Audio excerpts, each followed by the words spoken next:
So today here in Allenton at Farmers Grain and Feed, the Badger Firefighters Association, who likes to sponsor specialized training programs along with our host, the Allenton Fire Department, is putting on a agricultural technician training program. So we're trying a whole bunch of gamuts we're doing here. We're doing a farmstead tour at Sunset Farms. We're doing equipment operations of operating equipment. We're doing knots and rigging, which is all part of our system nowadays, is knots and ropes.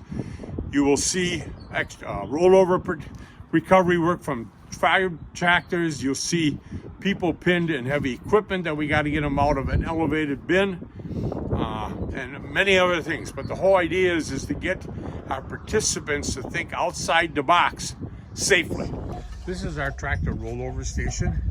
So our challenge is that we had a guy underneath the tractor, which we were very fortunate to get donated to us by Dave's Repair Service down the way. So right now they're working on stabilizing the tractor.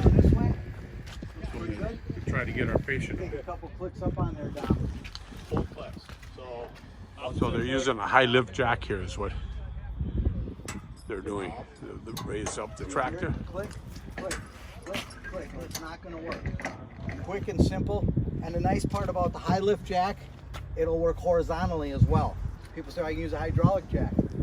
Key problem with that is I'm dealing with hydraulic pressure and oil. This I know when the pin's in, it's going to stay.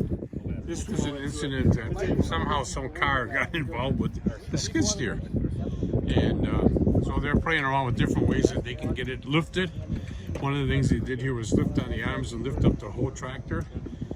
They get the patient that was inside the skid steer out. Our big thing that we try to impress is every time you make a movement, there's always a reaction.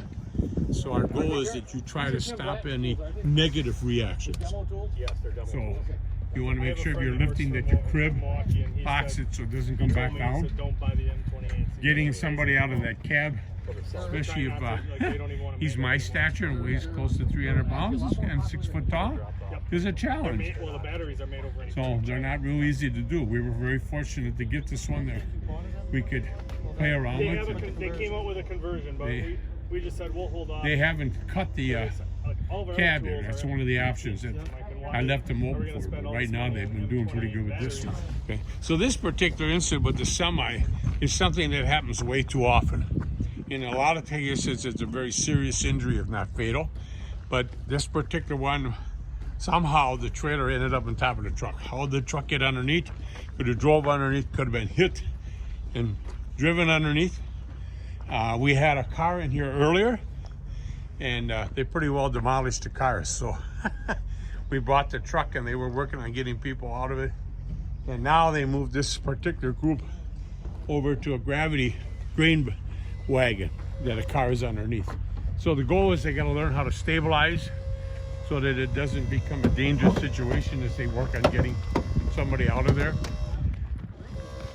One of the things that's happening is hydraulic rescue tools are turning to all electric now instead of having pumps and gas motors to run them. So they get to play with a number of different, I think we have 3 different manufacturers of rescue tools here today. So that's a good chance for people to get hands-on and use it in simulated situations.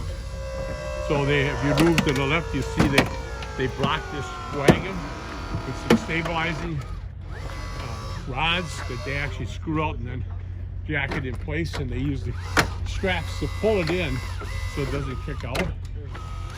They're making a 3rd door here.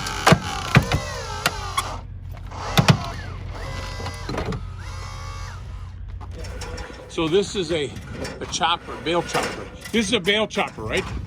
Mixer. Oh, it is a mixer, okay. Oh yeah, because it's got the black box is actually a scale. So they know how much they're putting in for each product. And it mixes it, and then as they drive down along the feedlot for the cows, it comes out this conveyor. So what they're simulating is somebody went in there, it might have froze up, hung up, he had caught in the augers inside. So they're gonna, and this is a challenge because it's pretty high, getting ladders down there and getting people inside of it. So they got to do a ladder from the outside and then a ladder from the inside, so they can get themselves around.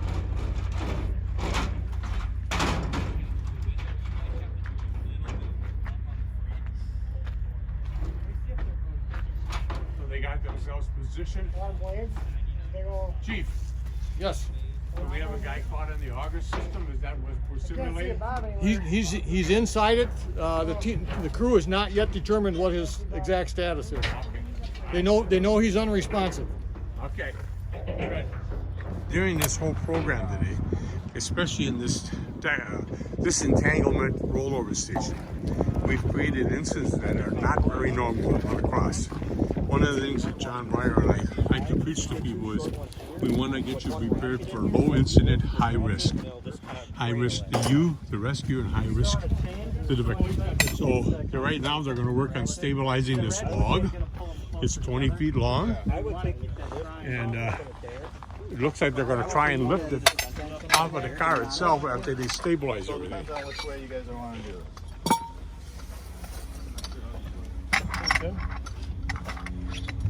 And the other thing that you'll see is our instructors trying to get our students to think about, instead of us telling them what to do, we guide them. If we see something unsafe, we'll stop them.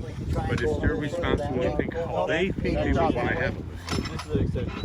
Again, sometimes when you make your students think and do, it sticks in our heads much better than us just talking to you. All right, so this station, they're working with, if you look at the front of the truck, that's a new device called an MPD.